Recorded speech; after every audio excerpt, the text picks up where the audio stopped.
Raha ny mahakasika ny toetrandro kosa indray dia mitombo ny herin'ilay rivo-doza filaigna ao amin'ny ranomasimbe Indiana ao ka lasa cyclone tropical izany raha ny vaovao voaraika avy amin'ny sampandrara mpamantatra ny toetrandro araka izany ary dia toerana maro no efa nanaovana filazana loza manambana sy fanairana araka ny loha raha ny vaovao voarahatra.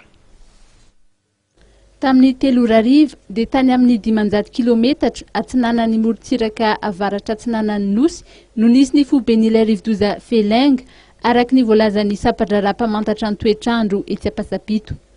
Mizotra miakandrefana andiany ka ny andian-drahona mialoha azy dia hipaka any amin'ny morontsiraka atsinanan'ny nosy manomboka androany arivo ka hitondra orana sy tafio-drivotra. Noho izany raha ny voalaza iangaviana ny ponina amin'ireo distrika manaraka ireto mba apiatra avy hatrany ny filazana loza manambana Sambava, Andapa, Antala, Maroantsetra, Mananaravaratra, Soanieranivongo, Sainte Marie, Vavatenina, Fenerivo Atsinanana, Toamasina voalohany sy faharoa, Brickaville, Vatomandry ary Mahanoro.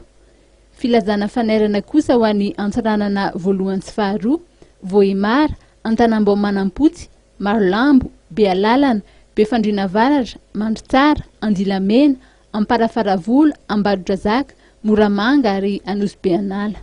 Etsy ankilany kosa dia mbola itony orana eto Antananarivo, ny faritry Vadovavy Fidivinany ary Atsimo Atsinanana izay vokatry ny fidinan'ny zone de convergence intertropicale ka mety hiakatra ny rano amin'ny toerana maro. Miangaviana raha ny voalaza ny ponina amin'ireo faritra ireo mba hitandrina ny amin'ny mety ho fiakaran'ny renirano.